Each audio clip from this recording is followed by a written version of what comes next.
आदरणीय दर्शक महानुभावहरू, यहाँलाई म हार्दिक नमस्कार टक्राउन चाहन्छु। सधैँ जस्तो गरी आज पनि मैले यो शिक्षा बहसमा एकजना अत्यन्त चर्चित व्यक्तित्व लिएर यहाँ उपस्थित भएको छु। उहाँ के मानेमा चर्चित हुनुहुन्छ, उहाँकै विचारबाट पनि यहाँहरूले बुझ्नुहुनेछ। र त्योभन्दा पहिला मैले यहाँहरूसँग के अनुरोध गर्छु भने नेपालमा जुन अहिले विश्वभरिमै देखिएको जुन यो कोरोना भाइरसको सङ्क्रमण छ, यो सङ्क्रमणलाई यहाँहरूले राम्रोसँग विचार गर्नुहोला र हिँडडुल गर्दाखेरिमा यहाँलाई आफूले सुरक्षित राख्नको लागि प्रयत्न गर्नुहोला। र त्यसरी नै जस्तै सदैव यहाँले कुनै पनि सामानहरू चलाएपछि अथवा बाहिरबाट आइसकेपछि साबुन पानीले हात धुनुहोला। र अरू यो व्यापारसँग सम्बन्धित व्यवसायसँग सम्बन्धित महानुभावहरूलाई मेरो के अनुरोध पनि छ भनेदेखि यो एकदम विपत्तिको अवस्था हो र सबैले सबैलाई सम्मान र सबैले सबैलाई सहयोग गर्नुपर्ने समय पनि हो।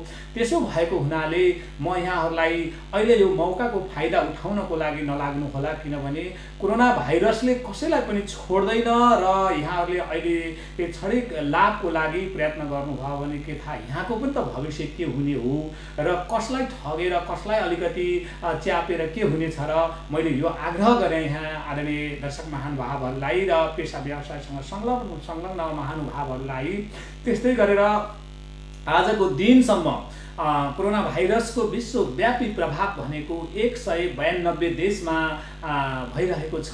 यसले चाहिँ सङ्क्रमण देखिएको छ भनेदेखि र विशेष गरेर अहिले आएर चाइनाको चीनको अवस्था चाहिँ नियन्त्रित अवस्थामा छ र नयाँ सङ्क्रमितहरूको सङ्ख्या घट्दो अवस्थामा छ भने अमेरिका, विशेष गरेर इटली अनि अमेरिका, स्पेन लगायतका पश्चिमा देशहरूमा चाहिँ यसको भयावह अलिक बढ्दो खालले गइरहेको छ। त्यसो भएको हुनाले आदरणीय दर्शक महानुभावहरूलाई मेरो के आग्रह छ भने यहाँहरू सचेत बनिदिनुहोस्, सबैले सबैलाई सहयोग गरिदिनुहोस्, मास्क लगाएर हिँडडुल गरिदिनु होला र खानपानमा अलिकति विचार गरिदिनु होला, सफा गरेर खाइदिनु होला। मैले यो आग्रह गरेँ यहाँहरूलाई। र अब मैले जुन आज हाम्रो जुन कार्यक्रममा उपस्थित हुनुभएको छ उहाँसँग पनि म गइरहेको छु र त्योभन्दा अगाडि म आज यो शुक्रराज ट्रपिकल हस्पिटलमा पनि पुगेको थिएँ। त्यहाँ हेर्दाखेरिमा त्यहाँको अलिकति वातावरण सधैँको भन्दा थोरै फरक थियो र त्यो कुराहरू पक्कै पनि हाम्रो त्यो हस्पिटलले पनि केही कुराहरू बाहिर जानकारी गराउला नै। र त्यहाँ सङ्क्रमित देखिएकामा 5 जनाले क्रिटिकल अवस्थामा र 5 जना आइसोलेसनमा गएको कुरा चाहिँ त्यहाँबाट जानकारी आएको छ र हामीले उहाँहरूको लागि पनि एउटा शुभचिन्ता व्यक्त गरौँ भन्दै म आजको हाम्रा अतिथिको यहाँलाई परिचय गराउन गइरहेको छु। आजको अतिथि हुनुहुन्छ अखिल नेपाल शिक्षक सङ्गठनको उहाँ महासचिव हुनुहुन्छ र उहाँ हुनुहुन्छ रमेश रूपाखेती र मैले रमेश रूपाखेती सरलाई यो शिक्षा बहसमा हार्दिक स्वागत गर्न चाहन्छु सर। धन्यवाद सर, यहाँको गौरवशाली न्युज मिडियामा मलाई अवसर दिनुभयो, यहाँको लागि धन्यवाद। धन्यवाद सरलाई पनि। अब मैले यहाँको तर्फबाट अहिले विश्वव्यापी जुन कोरोना भाइरस जुन अवस्थामा देखिएको छ यहाँले एक दुई शब्द त्यसको लागि अब रोग अहिले विश्वव्यापी रूपमा जुन देखिएको छ र यसले हाम्रो जस्तो नेपाल जस्तो एउटा भूपरिवेक्षित देश पनि अछुतो रहन सक्दैन। यसबाट हामीले सजग बनाऊँ, यसले सचेत बनाऊँ। यसको लागि हामीले साबुन पानीले हातहरू धुऊँ, खोक्दाखेरि अथवा हाछ्यौँ गर्दाखेरि मुखहरूलाई चाहिँ छोपौँ, मास्क प्रयोग गरौँ र अनावश्यक हल्ला गरेर हाम्रो सर्वसाधारणहरूलाई चाहिँ टेरियर तर्साउने काम नगरौँ। र सरकारलाई चाहिँ हामी के सुझाव दिन चाहन्छौँ भनेदेखि सम्भव हुन्छ भने यो बोर्डरलाई चाहिँ 10 दिन 15 दिन 1 महिना कति आवश्यक पर्छ सिल गरौँ। पक्कै पनि यहाँलाई धेरै धेरै धन्यवाद सर। अब हामीले नै हो अलिकति सचेत गराउने। यहाँ एउटा विद्वत्व वर्ग भएको हुनाले र लामो समय शिक्षण पेसामा लागेको हुनाले यहाँसँग सम्बन्धित सबै मान्छेलाई जुन हाम्रो मिडिया मार्फत उहाँले जुन खालको सन्देश दिनुभएको छ उहाँहरूले पनि बुझिदिनु होला, हेरिदिनु होला, महसुस गरिदिनु होला भन्ने मेरो आग्रह पनि रह्यो। र अब मैले सरसँग सरको पेसासँग सम्बन्धित अब मैले प्रश्न यहाँलाई राख्दैछु सर। हजुर। र मेरो यहाँलाई के पहिलो प्रश्न के छ भने यहाँ शिक्षण पेसामा लागेको कति वर्ष भयो, विशेष गरेर मैले यो कुरा यहाँसँग राख्न चाहेँ। र अर्को चाहिँ नि यहाँले यो पेसा गर्दै गर्दाखेरिमा कस्तो अनुभूति गर्नुभएको छ सर? धन्यवाद। अब पेसाकै हिसाबले भन्दाखेरि म तपाईँलाई अलिकता मेरो ब्याकग्राउन्ड पनि भन्न गइरहेको छु। म अलि राजधानीबाट नजिक र एउटा भन्नुपर्दा सुगम तर विकट ठाउँ जुन धादिङ जिल्लाको चाहिँ हेर्दाखेरि सुगम र म चाहिँ अलि विकट ठाउँमा चाहिँ जन्मेको मान्छे।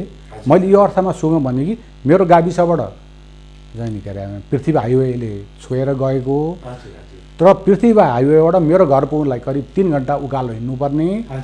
तर त्यो मैले पढ्दाखेरि मेरो गाउँमा स्कुल नभएको हुनाले मैले यो अर्थमा हाइवेले छोएको हुनाले मैले चाहिँ यसलाई सुगम भने। मैले पढ्ने ठाउँ नभएको हुनाले दुर्गम भने। र मैले पेसाको हिसाबले म त्यो बेलाको समयमा टेस्ट पास हुने बित्तिकै गाउँमा जागिर पाइन्थ्यो।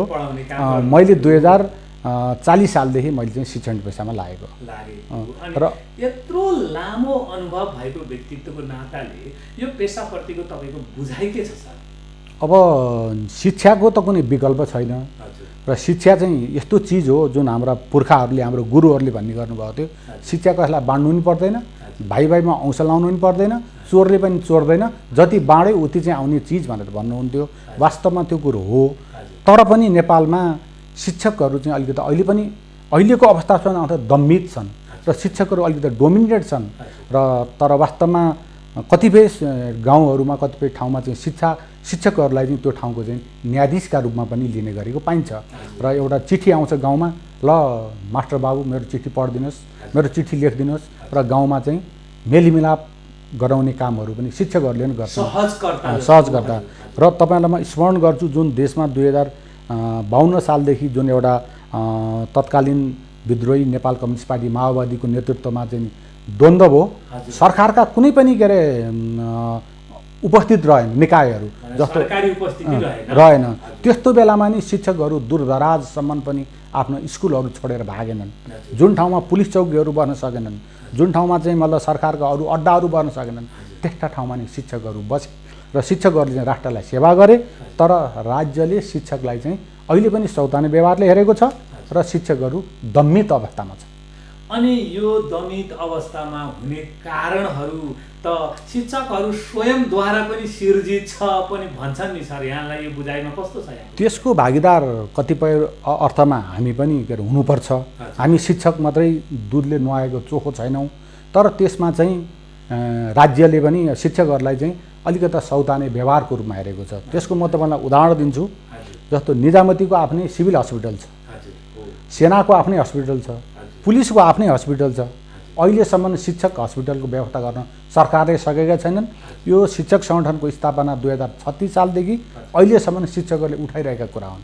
र हामी के भन्छौँ भने र तपाईँले विदेशतिर हेर्नुहोस्, अन्य देशको जुन सिस्टम हेर्दाखेरि त्यहाँ चाहिँ अन्य कर्मचारीभन्दा शिक्षकहरूलाई चाहिँ भिन्दै दृष्टिकोणले हेरिन्छ। उहाँहरूको सेवा शर्त र सुविधाहरू भिन्दै छन्। अब हाम्रो यहाँ चाहिँ अब साँच्ची भन्दाखेरि यसलाई अन्यथा कुरो होइन। अब हाम्रो सेना प्रहरीहरूमा जागिर खाने दाजुभाइहरू टुँडी खेलमा चाहिँ उहाँहरूको हाइट, उहाँहरूको छाती नापेर र तुरुन्तै उहाँहरू जागिरमा जाने बित्तिकै थाहै हुन्छन्। हाम्रा शिक्षकहरू 10औं वर्ष 20औं वर्ष पनि अस्थायी हुनुभयो, जसको प्रत्यक्ष मार हाम्रा शिक्षकहरू मा पर्नुभयो। र कतिपय शिक्षकहरू बुढेसकालमा पनि बिना पेन्सन हात त्यत्तिकै खाली हात उहाँहरू चाहिँ जान बाध्य हुनुभयो। त्यसको प्रत्यक्ष उडान हाम्रो टेकनाथ गौतम सर जो कास्कीको हुनुहुन्छ, उहाँ घर जाने बेलामा गाडी भाडा पनि पाउनु भएन। यस्ता खालका उदाहरणहरू, यस्ता तीता उदाहरणहरू यो पेसामा छन् भन्ने यहाँले जुन खालको चाहिँ एउटा उदाहरण पेश गर्नुभयो। ठिक छ, अब यसलाई कसरी व्यवस्थित गर्ने, अब जे त भइसक्यो, अब नहुने बाटोमा कसरी बनाउने, पक्कै पनि त्यसको लागि यहाँहरूले प्रयत्न गर्नुभएकै होला। अब मैले सरसँग अर्को प्रश्न के राख्दैछु भने, जस्तै यहाँले लामो समय शिक्षक पेसा त गर्नुभयो होइन सर, यहाँले कुन विषय पढाउनु भयो? यहाँ कुन विषयसँग सम्बन्धित शिक्षक हुनुहुन्छ? म विषयगत तपाईँले सोध्नुभयो, विषयगत रूपमा भन्नुपर्दा म एजुकेसन फ्याकल्टी, ल र मानव शास्त्र के अरे सामाजिक के अरे आर्ट्स भनौँ, यो 3टा फ्याकल्टीको विद्यार्थी भएको हुनाले मैले हाई स्कुलको सामाजिक सब्जेक्ट, अर्थशास्त्र र जनसङ्ख्या सिद्धान्त, जनसङ्ख्या तथा वातावरण सिद्धान्त, मैले 3टा सब्जेक्ट म चाहिँ अध्ययन गराउँछु विद्यार्थीहरूलाई। मैले लामो समयसम्म यसमा चाहिँ अध्ययन गराएँ र मैले एसएलसीका क्वेसनहरू एसएलसीको कापीहरू पनि मैले चाहिँ मतलब सेट गर्ने जाँच्ने चाहिँ अवसर मलाई मिल्यो। म यो 3टा सब्जेक्ट म चाहिँ एकदम अहिले पनि पढाउँछु। पढाउनुहुन्छ हुन पनि त्यो 3टा विषयहरू अन्तर्निहित विषयहरू पनि हुन् पनि क्या होइन सर? त्यसलाई अब त्यसमा जोड्दा हुन्छ। जस्तो पहिला हामीले पढ्दाखेरि अब हाई स्कुलमा इतिहास भूगोल पञ्चायत भनेर लिइन्थ्यो, त्यो अहिले सामाजिक हो। अब पहिला हामी के अरे अर्थशास्त्र, त्यो अर्थशास्त्र नै भयो, त्यो चाहिँ भयो। अब जनसङ्ख्या र वातावरण भनेर चाहिँ यो अहिले पछि अब नयाँ सब्जेक्ट राखेको हो। यसमा अब अन्तर्निहितै छ, यसमा खास फरक छैन त्यसमा। अब मैले चाहिने अगाडि यहाँलाई पनि सम्बोधन पनि गरिसकेँ। यहाँ एउटा शिक्षक सङ्गठनको महासचिव पनि, केन्द्रीय महासचिव पनि हुनुहुन्छ र यस्ता शिक्षक सङ्गठनहरू नेपालमा धेरै देखिन्छन्। पेसा एउटै छ, सबैले विद्यालयमा पढाउन जानुहुन्छ, पढाउने पेसा गर्नुहुन्छ, तर सङ्गठनहरू धेरै बनाउनुहुन्छ। यस्ता यी सङ्गठनका आवश्यकता किन र किन यो फरक फरक सङ्गठन बनाएको, यो सङ्गठनको यो औचित्य के हो, यसको बारेमा अलिकति प्रश्न बनाइदिनुहोस् न सर। तपाईँले धेरै मार्मिक कुरो सोध्नुभयो र वास्तवमा धेरै पत्रकार मित्रहरू, धेरै साथीहरूको भनाइ पनि यही छ, पेसा एउटै तर सङ्गठन अलग किन?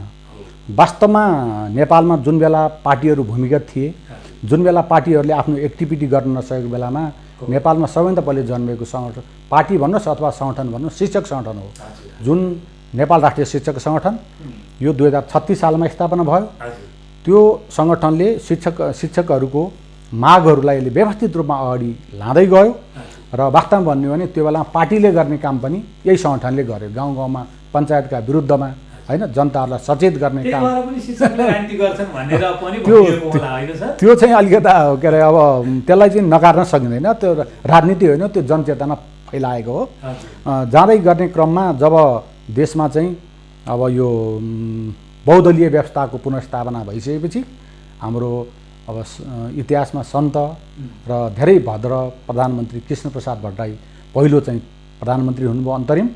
त्यो बखतमा अफसोस भन्नुपर्छ, शिक्षकहरूलाई माथि लागेको कलङ्क भन्नुपर्छ, शिक्षकहरूमाथि लागेको चाहिँ लगाइन, ब्लेम लगाइनलाई चाहिँ बाटो खुलेको भन्नुपर्छ। उहाँले नै अब शिक्षक सङ्घ नामको चाहिँ सङ्घ जब उहाँले चाहिँ के अरे उद्घाटन गराउनु भयो, रहेको शिक्षकहरूको सङ्गठनलाई विभाजन गर्ने काम सन्त प्रधानमन्त्री कृष्णप्रसाद भट्टराईको पालामा भयो। त्यसपछि हामी चाहिँ अब त्यसपछि नेपालमा 2टा स्पष्ट धार देखियो। एउटा वामपन्थी शिक्षकहरूको धार, एउटा चाहिँ प्रजातान्त्रिक खेमाको धार। त्यसमा चाहिँ प्रजातान्त्रिक खेमाको धार नेपाल शिक्षक सङ्घले गर्यो र वामपन्थी शिक्षकहरूको धार चाहिँ नेपाल राष्ट्रिय शिक्षक सङ्गठनले गर्दै गयो। हामी पनि त्यही नेपाल राष्ट्रिय शिक्षक सङ्गठनभित्रैको उत्पादन हौँ र जब हामी वामपन्थीहरू एउटै थियौँ, एउटै हुँदै जाँदा अब त्यो भित्र विभिन्न खेमामा बाँडिएका वामपन्थीहरूको चाहिँ विभिन्न व्यक्तिहरूमा चाहिँ व्यक्ति प्रभाव पर्ने भयो। पर्दै जाँदा अब देशमा चाहिँ विभिन्न उथुलपुथलहरू भयो। हुँदै जाँदाखेरि अब पछि चाहिँ वामपन्थीहरूको जुन एउटा साझा सङ्गठन नेपाल राष्ट्रिय शिक्षक सङ्गठन पनि एउटै रहन सकेन र विभिन्न खेमामा चाहिँ विभाजन भइयो। हुँदाखेरि अब हामी चाहिँ फेरि अन्य शिक्षक सङ्गठनभन्दा अलि फरक छौँ। अन्य सङ्गठनहरूले उहाँहरूले विशुद्ध पेसागत सङ्गठन भन्नुहुन्छ, हामी चाहिँ विशुद्ध पेसागत सङ्गठन मात्रै होइन, हामी वैचारिक र पेसागत सङ्गठन। यो अर्थमा हजुरलाई मैले भन्दैछु, हाम्रो जुन सङ्गठनको जुन झन्डा हेर्दाखेरि पनि थाहा पाउनुहुन्छ, कलम, किताब र 3टा तारा छ।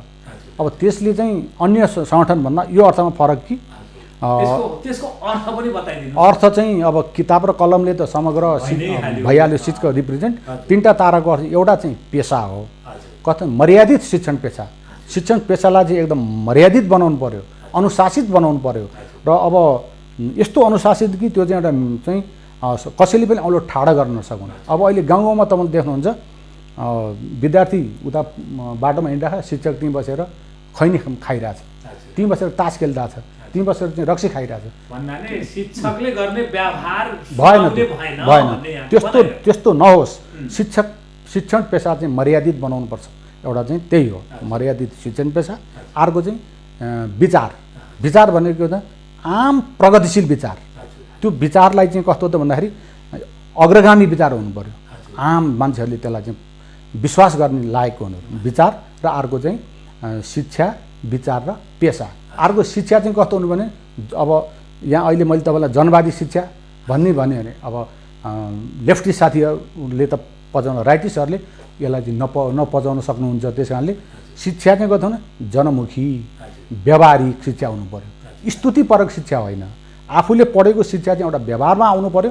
त्यो तीनटा चिजलाई हामीले विचार, पेसा र शिक्षालाई चाहिँ अङ्गीकार गर्दै आम मुक्तिकामी शिक्षकहरूलाई चाहिँ के भन्छ त त्यसको चाहिँ मुक्तिको लागि हामीले यो सङ्गठन स्थापना गरेको। अनि यसरी भन्दै गर्दाखेरिमा मैले के छ भने यहाँ हाम्रो सङ्घको अध्यक्ष पनि आउनु भएको छ, शिक्षक महासङ्घको अध्यक्ष पनि आउनु भएको छ, त्यस्तै गरेर प्याप्सनको वरिष्ठ अध्यक्ष, सह अध्यक्ष, उपाध्यक्ष लगायतको एउटा शिक्षक समूहहरूसँग, विद्वान वर्गसँग मैले लामो छलफल पनि चलाइसकेको छु। तर यहाँले गरे जस्तै दाबी अरूभन्दा त हामी अब्बल छौँ, जस्तै यहाँले अहिले जुन अब्बल देखाउनु भयो आफूलाई, त्यस्तै गरेर अरूले पनि यस्तै अब्बल भनेर भन्नुहुन्छ। साँच्चै यो अब्बल भन्ने चाहिँ के हो जस्तो भ्रम हुन थाल्यो कि सर? त्यो चाहिँ अब हजुरहरूले मूल्याङ्कन गर्ने आम हाम्रा चाहिँ अभिभावक, हाम्रा विद्यार्थी र सर्वसाधारण जो निरपेक्ष सापेक्ष गरिबीको रेखामुनि छन् उहाँहरूले चाहिँ मूल्याङ्कन गर्ने कुरा हो। जस्तो बजारमा हजुरले देख्नुहुन्छ नि सबै ठाउँमा सुनका पसलहरू छन् नि, त्यसमध्ये पनि कुनमा विश्वास लाग्छ हजुरहरू त्यसमा जानुहुन्छ नि। अब हामी सबैले त आफूलाई अबल भन्ने हो र अब त्यसमा व्यापार भयो एउटा। र यो चाहिँ हजुरहरूले मूल्याङ्कन गर्ने कुन सङ्गठन चाहिँ यो चाहिँ गराइ र भनाइमा ठिक छ भन्दाखेरि त्यो हजुरले मूल्याङ्कन गर्ने हो। र हाम्रो इतिहासले पनि दर्ज गरेको छ। हामीले अस्ति भर्खर हामीले खड्ग स्मृति दिवस मनायौँ, जो चाहिँ हाम्रो सङ्गठनको चाहिँ इतिहासमा उहाँ चाहिँ 2061 साल चैत 8 गते उहाँलाई चाहिँ हाम्रो केन्द्रीय चाहिँ के अरे केन्द्रीय समितिको बैठक सकाएर उहाँ चाहिँ आफ्नो चाहिँ कार्यक्षेत्रमा जाने क्रममा उहाँले शहादत प्राप्त गर्नुभयो। यस्ता हाम्रा चाहिँ 400-500 शिक्षकहरू पनि हाम्रो चाहिँ शहादत प्राप्त भयो। त्यो त यहाँले गरेका क्रियाकलापहरू यहाँसँग सम्बन्धित अथवा चिर परिचितका हिसाबले यहाँहरूले गर्ने सम्मानको कार्यक्रम रहेछ। अब मैले चाहिने के भन्छु भने यहाँले भनिहाल्नु भयो 48 सालमा गएर शिक्षक एउटा थियो, फुट्यो होइन। अब ल ठिक छ, दर्शनको हिसाबले यहाँहरू चाहिँ प्रगतिशील शिक्षक हुनुभयो। अनि फेरि यता चाहिँ एउटा के अरे प्रजातान्त्रिक शिक्षक जुन उहाँहरूले र यहाँहरूले हाम्रो आफ्नो ठाउँबाट दावा गर्ने कुरा रहे, यी दावाका कुराहरू रहे। यी अब कुरा के हो त मूल्याङ्कन गर्नेले गर्दै गर्नु होला। अब मैले चाहिने फेरि यो प्रगतिशीलहरूमा पनि एउटा कतै त्यो एउटा फुलको झुन्डायो, हरियो रातो पहेँलो। अब त्यो हरियो रातो पहेँलो के सङ्केत गर्छ त्यसले। अनि त्यही अनुसार चाहिँ मारवाई कुदिदियो, म त फलानु शिक्षक सङ्गठन यसले त यस्तो काम गर्छ, फलानुले यस्तो काम गर्छ भनेर एउटा यो आत्मरति प्रसारण गर्ने मात्रै त होइन यो भने सर होइन। म तपाईँको यो लोकप्रिय मिडिया मार्फत म के आह्वान गर्न चाहन्छु भने देशभरका जो वामपन्थी आफूलाई लेफ्ट मुभमेन्टमा कार्यरत शिक्षकहरूलाई भने हामी यो दुर्भाग्य हो, एउटै हुनुपर्ने शिक्षकहरू हामी अलग अलग भयौँ र अहिलेसम्म केही बिग्रिएको छैन। र आम शिक्षक साथीहरूलाई म अहिले पनि के आह्वान गर्छु, हाम्रा अन्य मित्र शक्ति जुन सङ्गठनका अध्यक्ष महासचिवज्यूहरूलाई भने हामी शिक्षकहरूको हक हितको लागि हामी अहिले पनि एकैबद्धता भएर अगाडि बढ्न हामी तयार छौँ। र कार्यगत एकता हुँदै साङ्गठनिक एकताको लागि पनि हामीलाई कुनै चाहिँ दुविधा छैन, त्यसको लागि हामी तयार छौँ। र होइन यसको लागि हामी बसेर छलफल गर्न तयार छौँ। र म आम साथीहरूलाई पनि, शिक्षक साथीहरूलाई पनि म एकताको लागि म आह्वान गर्छु। र शिक्षक हकितको लागि अहिले चाहिँ एकता चाहिँ अपरिहार्य छ। र यसको म तपाईँलाई एउटा उदाहरण दिन्छु। अहिले पनि हाम्रा शिक्षक साथीहरू जस्तो इसिडीका साथीहरू 6000 तलबमा काम गरिरहनु भएको छ। र विद्यालयमा कार्यरत कर्मचारी साथीहरू 1 कक्षासम्म चलेको स्कुलमा 2000, 3 कक्षा चलेकोमा 4000, 5 कक्षा चलेकोमा 4000 देखि 7 देखि 12 सम्म चलेको ठाउँमा चाहिँ उहाँहरूले 7500 मासिक तलबमा उहाँहरू काम गर्न बाध्य हुनुहुन्छ। यस्तो अवस्थामा यी शिक्षक र कर्मचारीको हकहितको लागि हामी एउटै शिक्षक उनीहरूको त फेरि यस्तो पनि त होला नि त होइन सर, तिनीहरूको त एउटा समय सीमा, हजुर। जस्तै जसले एउटा दरबन्दीमा बस्नु भएको हुन्छ उहाँहरूको चाहिने 10 to 4 अनिवार्य रूपले बस्ने, अब बस्ने नबस्ने त व्यक्तिको कुरा रह्यो, तर इसिडीहरूलाई त त्यस्तो कम्पल्सन पनि छैन क्यारे होइन र? इसिडीको तपाईँको अब हो यहीँनिर अलिकता पत्रकार त हजुरहरू जस्तो एउटा पत्रकार मित्रहरूले पनि नबुझेको कुरा गर्ने, जस्तो आइएलओ अभिसन्धि र ट्रेड युनियन राइट अनुसार र हाम्रो लेबर एक्टले पनि के भन्छ भने 13,500 भन्दा कम कसैलाई तलब दिनै पाइँदैन। तर नेपाल सरकार आफैले त्यो ट्रेड युनियन राइट र त्यो ट्रेड युनियन जुन एउटा श्रम ऐनको खिल्ली उडाइरहेको छ, उतातिर श्रम मन्त्रालय पनि त नेपाल सरकारकै अन्तर्गतको चाहिँ एउटा जुन विभागीय मन्त्रालय हो नि, उसले चाहिँ निजी क्षेत्रमा काम गर्ने, एउटा चाउचाउ फ्याक्ट्रीमा काम गर्ने, एउटा हाम्रो चौधरीको फ्याक्ट्रीमा काम गर्नेलाई चाहिँ मिनिमम 13,500 तलब देऊ भन्छ। अब त्यही नेपाल सरकारको शिक्षा मन्त्रालय मार्फतको एउटा चाहिँ इसिडीलाई 6,000 मात्रै किन? सरकारले यस्तो भन्ला नि त सर, यहाँले त्यो दावा गर्दै गर्दाखेरिमा यहाँले आइएलओ र मजदुरको पक्षमा यहाँ एउटा पेशागत हिसाबले त्यो कुरा उठाउन जायज पनि होला होइन सर, तर उहाँहरूले के भन्नु होला भन्दाखेरिमा एउटा जुनसुकै फ्याक्ट्रीमा अथवा चाहिने गभर्मेन्ट निकायमा जागिर खायो भने 13,500 भन्दा तल जागिर के अरे सुविधा दिन पाइँदैन भन्ने खालको कुरा यहाँले जुन उठाउनु भयो, इसिडीमा किन यस्तो? तर इसिडी भनेको उहाँहरूले पनि त्यो काम गर्दाखेरिमा त लगभग 6 घन्टा, मिनिमम 6 घन्टा त उहाँहरूले काम गर्नुपर्ने हुन्छ, तर इसिडीलाई त त्यस्तो कम्पल्सन छ कि छैन? छ सर, अहिले सबै विद्यालय त नै छ त्यस्तो, अहिले सबै विद्यालयले लगाएको कि विधानमै त्यस्तो? अहिले उहाँहरूले चाहिँ विद्यालय भनेको बिहान 10 बजेदेखि 4 बजेसम्म हो, उहाँहरू 10 बजेदेखि 4 बजेसम्म काम गर्नुहुन्छ।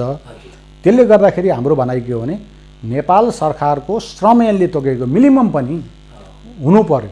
जस्तो अहिले तपाईँको एउटा चाहिँ विद्यालयमा काम गर्ने कर्मचारी, जस्तो भनौँ न अब ठाडो शब्दमा अलिकता सबैले बुझ्ने शब्दमा भने पिउन पालेहरू जसले चाहिँ विद्यालय सरसफाइ गर्छन्, उनीहरूलाई 2,000 रुपियाँ दिएको छ। त्यो 2,000 रुपियाँले के गर्ने?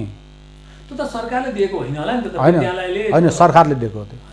सरकारले द्वारा नै घोषित तोकिएको 2,000 छ सर, त्यो छ र त्यो चाहिँ हजुरहरूले प्रत्येक विद्यालयमा गएर बुझ्न सक्नुहुन्छ। र यसको खण्डन अहिलेसम्म नेपाल सरकारले गर्न सकेको छैन। 1 कक्षासम्म चलेको विद्यालयमा कार्यरत पिउन पालेलाई मासिक 2,000 उहाँहरूले तलब निकासा गर्नु भन्नाले त्यसले सरकारी भन्नाले विद्यालय स्रोतबाट होइन, सरकारी निकासाबाट 2,000 तलब चाहिँ खाने छ अहिले पनि छ भन्ने यहाँले जुन खालको कुरा गर्नुभयो। अब जहाँसम्म लाग्छ यहाँ एउटा पेशागत सङ्गठनको शिक्षक सङ्गठनको अर्थात् पेसासँग सम्बन्धित व्यक्तित्व भएको हुनाले यहाँले आफ्नो सङ्गठनबाट त्यो कुरा राख्नु स्वाभाविक पनि होला होइन सर? ठिक छ, अब यहाँले जुन हक अधिकारका कुराहरू राख्ने यहाँहरूको एउटा जिम्मेवारी र आबद्ध व्यक्तित्वहरूले यहाँहरूलाई यो कुरा राख्नुपर्छ, तैँले यो कुरा किन बोलिस् भन्ने खालका औडा पनि थडिरहने, यसरी आफूलाई आफ्नो सुरक्षा र आफ्नो लोकप्रियताको लागि पनि यस्ता कुरा राख्नुपर्ने पनि होला र राख्दै जानु पनि हुन्छ होइन सर? अब मैले यहाँसँग के गरेँ भनेदेखि यी पेसागत सङ्गठनसँग मात्रै पेसागत हकितका कुराहरू मात्रै उठाउन भन्दा पनि मैले अब कर्तव्यसँग सम्बन्धित रहेर सरसँग प्रश्न राख्दैछु। पेसागत कर्तव्य जुन हुन्छ नि, जस्तै अहिलेको यो जुन शैक्षिक प्रणाली र शैक्षिक प्रणाली जुन नीति छ, यसमा प्रणाली र कार्यान्वयनमा यहाँले कसरी बुझिराख्नु भएको? एउटा लामो पेसा र एउटा चिन्तन बोकेको व्यक्तित्व भएको हुनाले यहाँको बुझाइ हाम्रो यस मैले प्रणाली र कार्यान्वयनका पक्षहरू भनेको छु है सर, शैक्षिक प्रणाली र कार्यान्वयनका पक्षहरूलाई यहाँले कसरी बुझ्नु भएको छ? यसको चाहिने त्यो बुझाइ हाम्रो यस मिडिया मार्फत मिथिला निर्माण टेलिभिजनको यो शिक्षा बहस मार्फत आम श्रोताहरूमा राखिदिनुहोस्। अब सरले तपाईँहरूले जुन भन्नुभयो त्यो कुरो हामी अधिकार मात्रै होइन, हाम्रो पनि कर्तव्य छ। हाम्रो कर्तव्य भनेको के त शिक्षक सिकाइ निरन्तर रूपमा बालबालिकाहरूलाई चाहिँ दिने हो। र कुनै पनि देश बाहिरबाट हेर्दाखेरि त्यो देश कस्तो छ भन्ने कुरा त्यो देशको शिक्षाले निर्धारण गर्छ। हाम्रो देशको शिक्षा अहिले पनि देशमा धेरै व्यवस्थाहरू परिवर्तन भए, पञ्चायत थियो परिवर्तन भयो, बहुदलीय व्यवस्था परिवर्तन भयो, अहिले हामी गणतन्त्रमा छौँ, गणतान्त्रिक व्यवस्थामा छौँ र 2/3 कम्युनिस्ट सरकार छ। र अहिले पनि हामी के छौँ त भन्दाखेरि एकदम यसलाई नढाँटिकन भन्नुपर्दा हामी 2028 सालमा राजा महेन्द्रले पञ्चायती व्यवस्थालाई टिकाउन ल्याएको जुन एउटा शिक्षा ऐन 2028 थियो, त्यही भितको सेरोफेरोमा हामी घुमिरहेछौँ। एउटा नेपाली उखान छ, घुम्दै फिर्दै रुम्जाटार भने जस्तो। त्यसमा केही पनि परिवर्तन भयो त। हिजो हामीले चाहिँ नेपाल मालाको साटो हाम्रो मैल र माला भनेर चाहिँ स्तुति गायौँ, आज पनि त्यस्तै छ। र शिक्षा अहिले पनि दुई खालको छ। एउटा चाहिँ उच्च घरानीहरूको लागि पढ्ने निजी विद्यालयहरू छन्, महँगा ठुल्ठुला अब नयाँ के अरे महँगा विद्यालयहरू। अर्को चाहिँ अब अहिले चाहिँ साँच्ची भन्ने हो भने अब हेर्दाखेरि अन्य तल्लो वर्गको चाहिँ मान्छेहरूले पढ्ने भने सार्वजनिक विद्यालयहरू जसलाई हामी सरकारी विद्यालय भन्छौँ। सरकारी विद्यालयमा राज्यले ठुलो मात्रामा लगानी गरेको छ, तर त्यसको प्रतिफल के छ त? अहिले करिब शून्य जस्तै छ। जति लगानी छ, केही अपवादका विद्यालयहरू छोडेर विद्यालयहरू बच्चाहरू छैन, त्यो विद्यालयमा कार्यरत शिक्षकहरू आफ्ना बच्चालाई निजी विद्यालयमा लानुहुन्छ। यसले गर्दा शिक्षामा मैले पनि त्यसै गर्नुभयो छैन। हामीले चाहिँ एउटा चाहिँ के बनायौँ भने एउटा नियम हाम्रो संगठनले बनायो, आफू जुन विद्यालयमा पढाउने त्यही विद्यालयमा लर। तपाईँले सरकारीमा पढाउनु भएको छ, तिनीहरू पढाउनुहोस्। तपाईँ निजीमा पढाउनु चाहिँ आफू कार्यरत विद्यालयमा आफ्ना छोराछोरी पढाउने। हामीले यो पास आउट भएर यस्तो कुरा होइन, हामीले चाहिँ हाम्रो संगठनले 19 बुँदे आचार संहिता जारी गरेको छ। तपाईँलाई चाहियो भने हामी दिन सक्छौँ। यस्तो अवस्था भएको देशमा अहिले शिक्षा चाहिँ गरिब र निम्न स्तरको मान्छेहरूलाई महँगो शिक्षा भयो। र तपाईँले शिक्षाको प्रणालीको कुरा गर्नुभयो। अहिले यहाँ धेरै छोटो समय सबै कुरा भन्न सकिँदैन। हाम्रो यहाँको शिक्षा प्रणाली यति चाहिँ नि महँगो भइदियो। यहाँको चाहिँ प्राविधिक शिक्षा निम्न वर्गका, निम्न मध्यम वर्ग र गरिब वर्गहरू, तल्लो समुदायका जस्तो दलित, जनजाति, लोपन्मुख वर्गका मान्छेहरूले त्यो प्राविधिक शिक्षा जस्तो जनताले बुझ्ने भाषामा भन्दाखेरि इन्जिनियर, डाक्टर, नर्स पढ्नै सक्दैन। एउटा डाक्टर पढ्नलाई 65 लाख रुपियाँ दिनुपर्छ। त्यो कहाँबाट ल्याउने? त्यस कारणले विदेश डेभलप कन्ट्रीहरूमा चाहिँ कस्तो भयो भने यो जुन प्राविधिक शिक्षा चाहिँ सस्तो, फिलोसफर शिक्षा चाहिँ महँगो छ। हाम्रो यहाँ चाहिँ फिलोसफी जस्तो यो आर्ट्स कमर्स पढ्नु हो भने सस्तो, तर त्यो पनि महँगो छ। एउटा नेपालको शिक्षा महँगो छ। दोस्रो, नेपालको शैक्षिक जुन त्यो मापन प्रणाली, एक्जाम जाँच लिने तरिका छ, त्यो नै गलत छ। अब मैले चाहिँ यहाँसँग के गरेँ भने देखौँ, हाम्रो एउटा बानी के परेको छ भने सजिलो बानी, हामीले गल्ती अर्कालाई देखाइदिने। हजुर, होइन सर, गल्ती अर्कालाई देखाइदिने। नराम्रो भयो भने हेर यसको कारणले यो नराम्रो भएको हो, यसैले यो भोग्नुपर्छ भन्ने र हामीले चाहिँ आफू पन्छने बानी हाम्रो लागेको छ।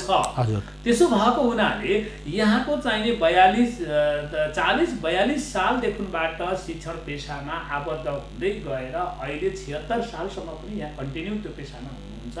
र यहाँ पेसागत रूपले एउटा सङ्गठनको जिम्मेवार व्यक्तित्व पनि हुनुहुन्छ, जसले अगाडि भनिसकेँ मैले अखिल नेपाल के अरे शिक्षक सङ्गठनको यहाँ केन्द्रीय महासचिव समेत हुनुहुन्छ भनेपछि त्यो दोष मात्रै देखाउनु भन्दा त्यसलाई चाहिँ नि दोषरहित बनाउन सरले के कर्तव्य गर्नुभयो? अब म यही कुरामा आउँदै थिएँ। जस्तो यहाँको चाहिँ जुन त्यो पढ्ने अवधि पनि लामो छ। एउटा नर्सरीमा भर्ना भएको बच्चा 13 वर्षसम्म ऊ चाहिँ हाई स्कुलमा बस्नुपर्छ।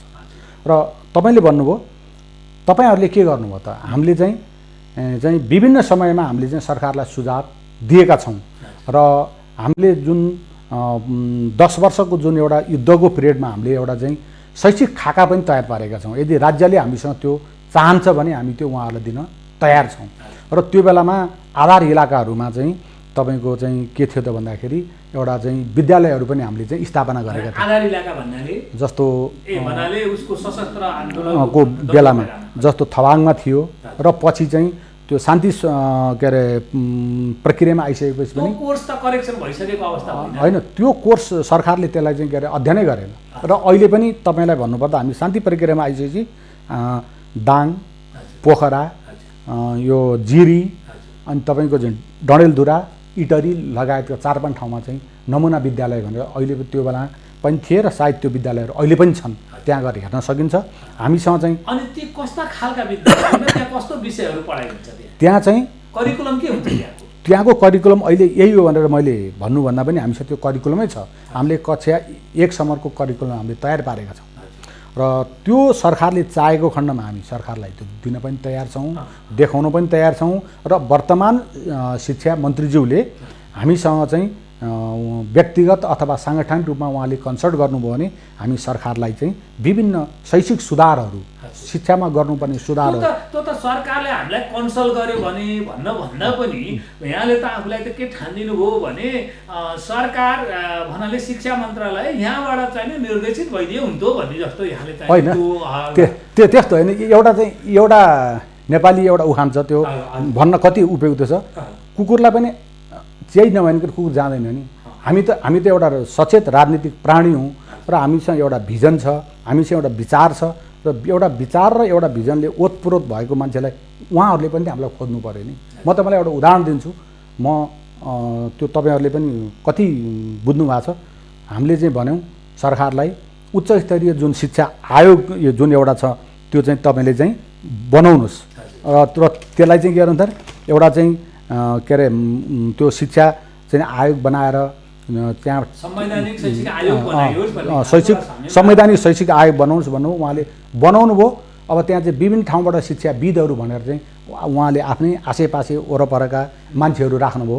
अब हुन त त्यसमा अब हाम्रो महासङ्घबाट पनि हाम्रो के अरे अध्यक्षले त्यसमा रिप्रेजेन्ट गर्नुभएको थियो। त्योभन्दा बाहेकका अधिकांश मान्छेहरू अहिलेको वर्तमान सत्ताका र त्यसमा त्यही पनि शिक्षा मन्त्रालयका मन्त्रीज्यू। त्यो आयोगलाई नै उच्च स्तरीय शिक्षा आयोग भनिएको थियो र अब त्यसलाई त्यो उहाँले नाम के दिनुभएको थियो, उहाँले एउटा आयोग गठन गर्नुभयो, त्यसले प्रतिवेदन बुझायो।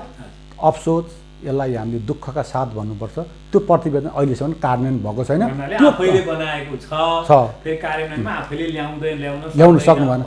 र त्यो बेलामा एउटा चाहिँ कार्यक्रम शिक्षा मन्त्रालयमा भएको बेलामा मैले भनेको थिएँ, त्यसमा चाहिँ हाम्रो साथीहरू हुनुहुन्थ्यो त्यहाँ शिक्षाविदहरू, यदि तपाईँहरूले चाहनुहुन्छ भने हामीसँग पनि एउटा शिक्षा सम्बन्धी हाम्रो चाहिँ भिजन छ, हामी तपाईँहरूलाई उपलब्ध गराउन सक्छौँ।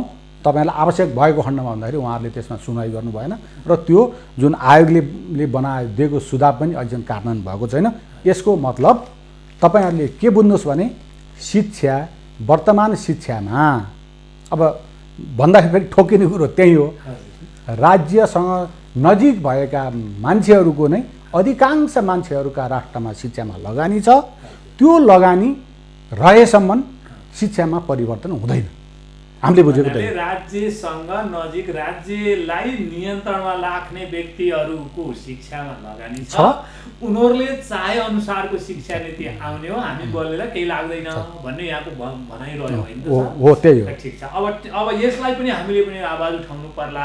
अब यहाँहरूको एउटा साङ्गठनिक दबाब पनि दिनुपर्ने होला, जनदबाब पनि पर्ने होला। किनभनेदेखि यहाँहरूले अगाडि पनि यहाँले भनिसक्नुभयो, एउटा प्राविधिक शिक्षा पढ्नको लागि यति धेरै के अरे मूल्य चुकाउनुपर्छ, जसको कारणले सामान्य मान्छेको पहुँचभन्दा धेरै बाहिरको कुरा हो भनेर यहाँले अगाडि राखिसक्नुभयो। कम्तीमा पनि त्यो कुरा पनि त्यहाँनिर जाला।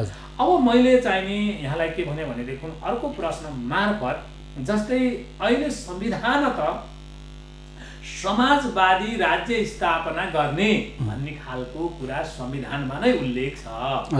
त्यसो हो भने अहिले त्यो समाजवादी राज्य स्थापना गर्नको लागि अहिलेको जुन खालको एउटा यो शैक्षिक पद्धति छ नि, यसले कस्तो सहयोग गर्छ जस्तो लाग्छ? अब यसमा हजुरले धेरै गम्भीर कुरो सोध्नुभयो, प्रश्न सोध्नुभयो। समाजवादी कस्तो समाजवाद? त्यो समाजवाद पनि फरक खालको हुन्छ र? होइन, मैले हजुरलाई भन्न खोजेको अब म तपाईँलाई एउटा स्मरण गर्छु। सायद हाम्रो राष्ट्रिय यो केशर महलमा चाहिँ के यो पुलचोकमा एउटा लाइब्रेरी छ नि, यो मन्त्री क्वार्टरको अगाडिपट्टि हो त्यहाँको चाहिँ 46-47 सालतिरको एउटा चाहिँ पत्रिका त्यहाँ हेर्न सक्नुहुन्छ। र त्योभन्दा बिचका र हामीलाई जुन बेला हामीले चाहिँ हाम्रो चाहिँ अहिले कम्युनिस्ट पार्टीको चाहिँ अध्यक्ष हुनुहुन्छ प्रचण्ड, उहाँले हामीलाई के भनेर प्रशिक्षण दिनुहुन्थ्यो भने जनताको मदन भण्डेले ल्याएको जनताको बहुदलीय जनवाद भनेको यो चाहिँ दक्ष प्रजापतिको बोकाको टाउको हो र यो चाहिँ नेपालको परिवेशमा भन्दाखेरि यो चाहिँ रायमाझी पथ हो, यो चाहिँ युरोपियन कम्युनिजमको कुरा हो, यो चाहिँ काउत्सले ल्याएको कुरा हो र यो चाहिँ यसबाट केही पनि हुँदैन भन्नुहुन्थ्यो। आज उहाँ नै त्यही पार्टीको चाहिँ होइन, त्यही पार्टीको उहाँ चाहिँ अध्यक्ष हुनुहुन्छ। अब भनेपछि हिजो त्यो त्यही उसलाई मदन भण्डारीको चाहिँ जब जसलाई चाहिँ दक्ष प्रजापतिको बोकाको टाउको भन्नेको चिजलाई आज होइन यो चाहिँ खसीको टाउको, यो चाहिँ के अरे बोकाको टाउको भनेर चाहिँ उहाँ अध्यक्ष हुनुहुन्छ भने अब समाजवाद कस्तो हो र यही व्यवस्थामा शिक्षामा केही पनि परिवर्तन हुँदैन, केही पनि हुँदैन। किन व्यवस्था नै बदल्नु पर्छ। अब व्यवस्था नै के अरे त नभनौँ, किनभने हामी शिक्षाकर्मी हो, हामी शिक्षाको कुरा गर्ने हो। र 2028 सालको शिक्षा ऐन यत्रो बहुदल आयो, गणतन्त्र आयो, खै त शिक्षा ऐन 2028 नयाँ ल्याएर गणतान्त्रिक शिक्षा ऐन भनेर चाहिँ ल्याउने हिम्मत किन नगरेको, नगरिकन अनि कसरी चाहिँ तपाईँको चाहिँ शिक्षामा चाहिँ समाजवादी शिक्षा आउँछ र देशमा चाहिँ समाजवाद उन्मुख भन्ने, यो त उही बोतल चाहिँ उयो त्यही बोतलमा रक्सी फेरेको। अनि अब मैले हाम्रो रमेश सरलाई, किनभने यहाँ महासचिव पनि हुनुहुन्छ, यत्रो पदीय होदा भोगेको मान्छेलाई यो कुरा उठाउने कि नउठाउने, तर म एउटा पत्रकारको नाताले यति उठाउनै पर्छ जस्तो मलाई लाग्यो। हजुर, जस्तै हिजो तपाईँको चाहिँ नि यहाँहरू नै के अरे नेकपा माओवादी प्रचण्ड पथ भनेर रातो कफन बाँधेर गुटुरुट पछि कुदेको मैले पनि त्यो दृश्यहरू देख्थेँ। अब अहिले आएर जस्तै भनौँ न प्रचण्ड, पुष्पकमल दाहाल प्रचण्ड को अर्को अवस्था छ, हाम्रो किरण वैद्यको अर्को अवस्था छ, डाक्टर बाबुराम भट्टराईको अर्कै अवस्था छ, अनि नेत्र विक्रम चन्दको अर्कै अवस्था छ। यी हुँदै जाँदाखेरिमा जसको यहाँको आबद्धताको हिसाबले अरू कसैलाई पनि नदेख्ने बानी लागेको हो कि क्या हो? होइन, यो दुर्भाग्य हो। यो तपाईँले भन्नुभएपछि मलाई अलिकता म अलि भावुक पनि किन म पनि बेपत्ता परिवारको जुन म सदस्य हुँ, मेरो आफ्नै भाइ बेपत्ता छ र हिजो हामीले तपाईँले भनेको जस्तो हामीले कमरेड प्रचण्डलाई, पुष्पकमल दाहाललाई हामीले देवत्वकरण गर्न खोजेकै हो, हामीले नेता मानेकै हो, हामीले उहाँले अगाडि बढ भन्नुभयो, हामी सबै कुरो छोडेर पढ्न छोड्यौँ, जागिर छोड्यौँ, घर परिवार छोड्यौँ, हामी हिँडेकै हो। तर अब आज भन्दाखेरि के हो त भन्दाखेरि उहाँहरूले हामी जस्तो शहीद बेपत्ता परिवारका मान्छेलाई धोका दिनुभयो। अब सधैँभरि कोही मान्छेलाई काँधमा बोकेर हिँडेपछि काँधमै के अरे आची गरिरहन्छ भने फेरि सधैँभरि बोकेर हिँड्न सकिँदैन। हामीले उहाँहरूलाई छोडिदिएको हो। हामी अहिले स्वतन्त्र रूपमा हामी एउटा भनेपछि उहाँहरूले पो तपाईँहरूले पो उहाँहरूलाई छोडिदिनु भयो हो? छोडिदिएको हो उहाँलाई हो। अब कति उहाँहरूलाई चाहिँ नेता मानिँदैन। हामी अहिले चुप लाएर हामी उहाँहरूसँग भेटेको बेलामा उयो आफ्नो एउटा मानवीय हिसाबले चाहिँ पूर्व नेता भन्ने हो। हामी भनेपछि त तपाईँहरूलाई फोहोर गरिदिनु हो, तपाईँले फालिदिनु अनौठा कुरा सर्भिस गराउनु भयो।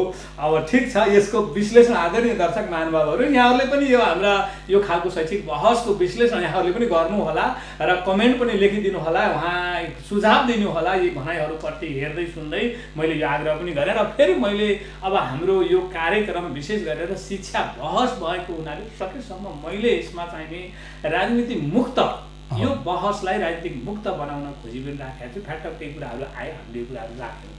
अब समाजवादी राज्य स्थापना गर्ने भन्ने जुन खालको एउटा संविधानमा घोषित कुराहरू छ, यही पाठ्यक्रम, यही नीति अनि यही खालको प्रक्रियाले त्यो उद्देश्य प्राप्त होला जस्तो लाग्छ यहाँलाई? समाजवादी राज्य स्थापना गर्ने जुन उद्देश्य छ शिक्षाको, त्यो चाहिँ प्राप्त होला जस्तो लाग्छ? अब संविधानले व्यवस्था गर्न चाहिँ शिक्षा, स्वास्थ्य र खाद्य सम्पद राज्यको दायित्व भनेको छ। अहिलेसम्म त्यस्तो अब शिक्षालाई चाहिँ राज्यले चाहिँ आफ्नो नियन्त्रणमा लिने कुनै पनि नीति देखिँदैन। अब यसमाथि अब हाम्रो विचारमा यो सम्भव यही व्यवस्था अनुसार सम्भव होला जस्तो लाग्दैन। त्यसो हो भने अब यहाँले सम्भावना देख्नु भएन, अनुभव पनि लामो छ। अनि त्यस पछाडि मलाई के लाग्छ भने एउटा सङ्गठनको नेतृत्व वर्गको व्यक्तित्व पनि भएको हुनाले वर्तमान पाठ्यक्रमलाई कसरी सुधार गर्नुपर्छ जस्तो लाग्छ यहाँलाई? यहाँको विचार के त छोटोमा राखिदिनु पर्यो। यो वर्तमान पाठ्यक्रमको चाहिँ व्यापक रूपमा चेन्ज गर्नुपर्छ। किनभने अब अहिले तपाईँको जस्तो हामीले चाहिँ यसलाई चाहिँ हिमाल पहाड र तराई जुन हाम्रो नेपालको जुन परिवेश छ त्यही अनुसारको पाठ्यक्रम गर्नुपर्छ। जस्तो हिमालमा जडीबुटी उत्पादन हुन्छ त्यही अनुसारको त्यहाँ चाहिँ शिक्षा दिनु पर्यो र त्यही अनुसारको त्यहाँ चाहिँ त्यो प्रशोधन गर्ने। जस्तो पहाडमा फलफुल खेतीहरू हुन्छ होइन, पशुपालन हुन्छ, अब त्यही अनुसारको शिक्षा त्यहाँ मान्छेलाई दिनु पर्यो। तराईमा अब खाद्यान्नहरू उत्पादन हुन्छन्, उद्योगहरू छन् होइन, त्यही अनुसारको चाहिँ शिक्षा दिएर दक्ष जनशक्ति देशमा उत्पादन गर्नुपर्छ र व्यावसायिक एउटा चाहिँ के भन्छ एउटा प्राविधिक शिक्षालाई चाहिँ सर्वसुलभ जनताको पहुँचमा चाहिँ जान सक्ने अवस्था सिर्जना गर्नुपर्छ र प्राविधिक शिक्षा चाहिँ सरकारले निःशुल्क गर्नुपर्छ र सबै जुन अहिले 7वटै प्रदेशमा सरकारले चाहिँ मेडिकल कलेजहरू 7वटै प्रदेशमा चाहिँ मतलब इन्जिनियरिङ नर्सिङ लगायतका विभिन्न कलेजहरू चाहिँ स्थापना गरेर त्यहाँ चाहिँ निम्न दलित जनजाति लोपन्मुख र निरपेक्ष गरिबीको रेखामुनि रहेका चाहिँ जनताहरूको चाहिँ छोराछोरीहरूलाई प्राविधिक शिक्षा चाहिँ एकदम सस्तो रूपमा चाहिँ दिएको सकेसम्म चाहिँ निःशुल्क गर्नुपर्छ र निःशुल्क चाहिँ अब एकैचोटि सम्भव भएन भने त्यो चाहिँ कस्तो भने त्यसलाई चाहिँ सर्वसुलभ रूपमा चाहिँ सस्तो रूपमा दिएर दक्ष जनशक्ति उत्पादन नगरिकन देश विकास पनि हुँदैन र देशमा शिक्षाकोमा परिवर्तन पनि आउँदैन। अब यहाँले अगाडि सानो एउटा कन्फ्युजन लागेको छोटोमा के राखिदिनु होला भने हिमाली प्रदेश अनि पहाडी प्रदेश र तराई प्रदेशको कुरा यहाँले जुन ल्याउनु हो अनि हिमाली प्रदेशको पाठ्यक्रम छुट्टै अनि पहाडी प्रदेशको पाठ्यक्रम छुट्टै र तराई प्रदेशको पाठ्यक्रम छुट्टै हुनुपर्छ भन्ने यहाँको धारणा हो। पाठ्य पुस्तक अलग होइन, त्यसको चाहिँ जुन एउटा समसामयिक जस्तो मैले तपाईँलाई भन्न खोजेको जस्तो हाम्रो हिमाली क्षेत्रमा यार्सा गुम्बा पाइन्छ उदाहरणको लागि, त्यो यार्सा गुम्बा चाहिँ कसरी चाहिँ त्यसलाई चाहिँ प्रशोधन गर्ने त्यसबाट के सामानहरू बन्छ त्यो त जनकपुरमा बस्ने एउटा विद्यार्थीलाई पढाएर भएन नि। जनकपुरमा तपाईँको के अरे उखु उत्पादन हुन्छ, तपाईँको चाहिँ यहाँ के अरे विराटनगरमा चाहिँ जुट उत्पादन हुन्छ, त्यो चाहिँ हिमालको मान्छेलाई पढाएर हुँदैन नि। त्यो जुन ठाउँको चाहिँ के अरे जुन ठाउँमा जुन के अरे वस्तुहरू जस्तो खालको जनशक्ति आवश्यक छ त्यस्तै जनशक्तिको लागि चाहिँ जनशक्ति तयार गर्ने भनेको शिक्षा सबै ठाउँमा एउटै खालको र एउटै गुणस्तरको एउटै चाहिँ के अरे उसको हुनुपर्छ। तर त्यो अलग अलग दिएर फेरि अलग अलग मान्छेहरू भनेको होइन। जस्तो हिमालमा जडीबुटी उत्पादन हुन्छ त्यो सम्बन्धी अध्ययन गराउने उहाँहरूलाई ज्ञान हुन्छ। जस्तो तपाईँ नेपालगञ्ज जानु त्यहाँ चाहिँ 5 औँली चाहिँ 5 औँलीबाट के तयार हुन्छ त त्यहाँको मान्छेहरूलाई खेती गर्न सिकाउने, त्यहाँ चाहिँ त्यसको चाहिँ प्रशोधन गर्न सिकाउने। जस्तो तपाईँ अब जनकपुर जानुहुन्छ नि त्यहाँ चाहिँ अब सुर्ती खेती गर्ने, अलि माथितिर गएपछि कपासहरू हुन्छ, कपासहरू वीरगञ्ज साइडमा गएपछि उखुहरू, त्यो खालका चिज दिँदै देशमा चाहिँ दक्ष जनशक्ति भन्नाले भूगोलको हिसाबले साधन स्रोतहरूको पहिचान हुने गरीको पाठ्यक्रम निर्माण गर्नुपर्छ भन्ने एकदम रह्यो होइन सर? बिल्कुल। यहाँलाई धेरै धेरै धन्यवाद, किनभने एउटा सुझाव योग्य कुराहरू पनि आएको छ। अनि यो गर्नको लागि तपाईँको सङ्गठनले एउटा महासचिव जस्तो व्यक्तित्व भएको हुनाले गर्दिएन भनेर एउटा छेउमा चुपुक्क बसेर त हुँदैन नि। यहाँको प्रयत्न यहाँले कसरी गर्नुहुन्छ यसलाई सम्भव बनाउनको लागि? सरकारले दक्ष जनशक्ति उत्पादन गर्नको लागि आम रूपमा चाहिँ आम बुद्धिजीवी आम मतलब शिक्षासँग के अरे सरकार राख्ने मान्छेहरूलाई चाहिँ आह्वान गर्नु पर्यो। तपाईँहरूसँग भएको ज्ञान सिप र जनशक्ति हामीसँग देऊ भनेर आह्वान गरेको बखतमा सरकारले चाह्यो भने हाम्रो सङ्गठनको तर्फबाट हामीसँग छन् कम्प्युटर्स के अरे इन्जिनियर छन्, तपाईँको यो एग्रिकल्चर इन्जिनियरहरू छन्, हामीसँग सिभिल इन्जिनियर छन्, हामीसँग डक्टर पनि छन्। कति 1 वर्ष 2 वर्ष 6 महिना हामी स्वयंसेवक रूपमा हामी सरकारले भनेको ठाउँमा गएर हामी सेवा दिन तयार। यो त अवसर नपाउँदासम्मको कुरा होला नि। होइन हामी तयार छौँ त्यसको लागि। सरकारले चाहिँ हामीलाई भन्यो भने हामी निःशुल्क रूपमा। फेरि एउटा भनाइ छ नि सर, यो सरले हाम्रो रमेश सरले यो भन्दै गर्दाखेरि मेरो दिमागमा एउटा भनाइ चाहिँ आयो, त्यो भनाइले तरङ्गित गरेर आयो। जस्तै सियो बनेर छिर्ने र फाली बनेर निस्किने, फाली बनेर त्यस्तो होइन, त्यस्तो होइन। बिल्कुल त्यसमा शङ्का नगरौँ, हामी सहयोग गर्न तयार छौँ। ठिक छ सर, ल हामी लगभग हाम्रो यो बहसको अन्तिमतिर पनि गइराखेका छौँ। यहाँको जुन भनाइप्रति हाम्रो दर्शक महानुभावले कस्तो खालको चासो राख्नुहुन्छ, कस्ता खालका क्रिया प्रतिक्रिया दिनुहुन्छ, यहाँको एउटा दर्शन सम्बन्धी रहेर दर्शनसँग सम्बन्धित रहेर यहाँका भनाइहरू बाहिर आएका छन्। हामीले त्यो दर्शनलाई पनि अब कसरी लिने, जनमानसले कसरी लिन्छन्, यी भोलिका समीक्षाका विषय बल्लान्। अब मैले यहाँसँग यो भन्दै गर्दा अन्तिममा के छ छोटोमा यहाँले 1 मिनेट 1.5 मिनटमा भन्ने कुराहरू केही छ यहाँसँग? अब अहिले शिक्षामा चाहिँ धेरै विकृतिहरू छन्। शिक्षा चाहिँ सर्वसाधारणको लागि महँगो छ शिक्षा चाहिँ गरिब जनताहरूको पहुँचमा अझ पनि छैन। अझ पनि शिक्षा दुई खालको छ।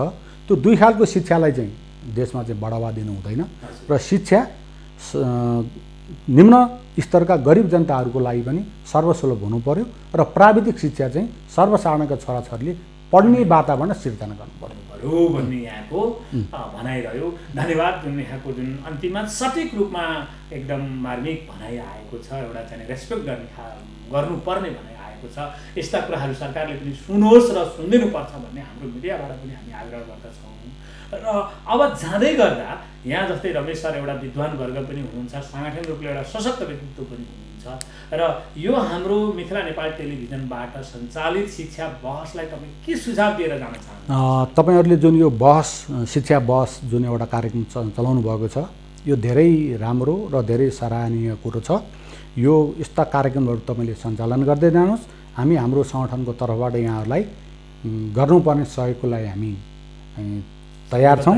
हामी सदैव तयार छौँ र तपाईँको मैले लोकप्रिय जुन यो सञ्चार माध्यमबाट चलाएको मैले यो कार्यक्रम हेर्ने मौका पनि पाएको थिएँ र तपाईँहरूको एकदम निष्पक्ष राजनैतिक पूर्वाग्रही र सबैलाई समेट्ने भावनाको छ।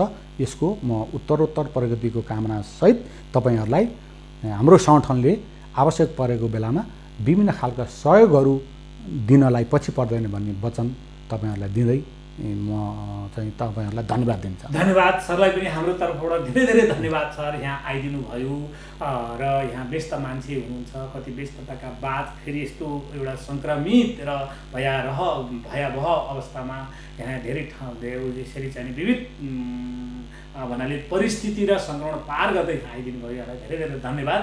र अब मैले हाम्रो दर्शक महानुभावहरूलाई पनि के भन्छु भने उहाँ एउटा दर्शनसँग आबद्ध रहेको व्यक्तित्व पनि हुनुहुन्छ, एउटा आफ्नो पहिचान बोकेको व्यक्तित्व पनि हुनुहुन्छ। उहाँका भनाइहरू कस्तो लाग्यो अब यहाँहरूले त्यसको मूल्याङ्कन गर्दै प्रतिक्रिया दिनुहोला र हामीले जुन खालको एउटा शिक्षामा सुधार गर्नको लागि विभिन्न तह तबका र विभिन्न सङ्गठनसँग आबद्ध व्यक्तित्वहरूबाट हामीले विचारहरू हाम्रो टेलिभिजन मार्फत बाहिर ल्याइरहेका छौँ र यहाँहरूलाई यो विचार कस्तो लाग्छ, यसले शिक्षामा कस्तो सुधार ल्याउँछ, हामीले खोजेको शिक्षामा सुधार हो आदरणीय दर्शक महानुभावहरू यहाँहरूले हेरिदिनु होला र यहाँहरूले हेरेपछि हाम्रो युट्युबलाई सब्सक्राइब गरिदिनु होला।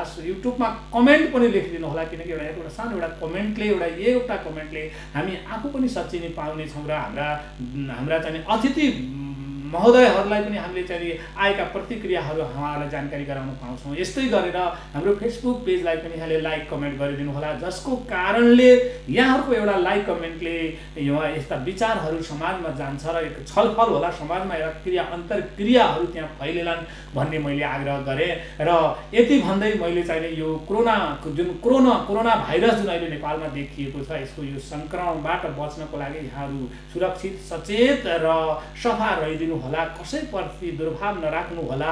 यदि सङ्क्रमित व्यक्तिहरू यदि यहाँहरूले फेला पार्नु भयो भने पनि यहाँहरूको नजिक रहनु भयो भने पनि सम्बन्धित ठाउँमा जानकारी गराइदिनु होला र यहाँले यो कोरोना भाइरस सङ्क्रमणको बारेमा जानकारी लिन चाहनुहुन्छ भनेदेखि मैले यहाँलाई एउटा चाहिँ यसको वेबसाइटको बारेमा पनि जानकारी गराउँछु र कृपया त्यो वेबसाइट हेर्नुहोला, जसको लागि वेबसाइट हो www.worldmeter.info। यसमा यहाँहरूले चाहिने गरिदिनु भयो भनेदेखि सर्च गरिदिनु भयो भनेदेखि सबै कुराहरू त्यसमा आउँछ। कुन देशमा कस्तो अवस्थामा कोरोना भाइरस चाहिने प्रभावित भएको छ, सङ्क्रमित कस्तो अवस्थामा छन्, कतिलाई सङ्क्रमण भएको छ, कतिको डेथ भइसक्यो, यी कुराहरू हामीले त्यहाँबाट हेर्न सक्छौँ भन्दै यो अफवाह र असुरक्षाको लागि अफवाह नफैलाइदिनको लागि मैले यहाँहरूलाई हार्दिक अनुरोध गर्दै यस्ता कार्यक्रमहरू पुनः ल्याउने बाचा गर्दै अहिले म यहाँहरूबाट बिदा हुन्छु। हस्, सबैलाई नमस्ते।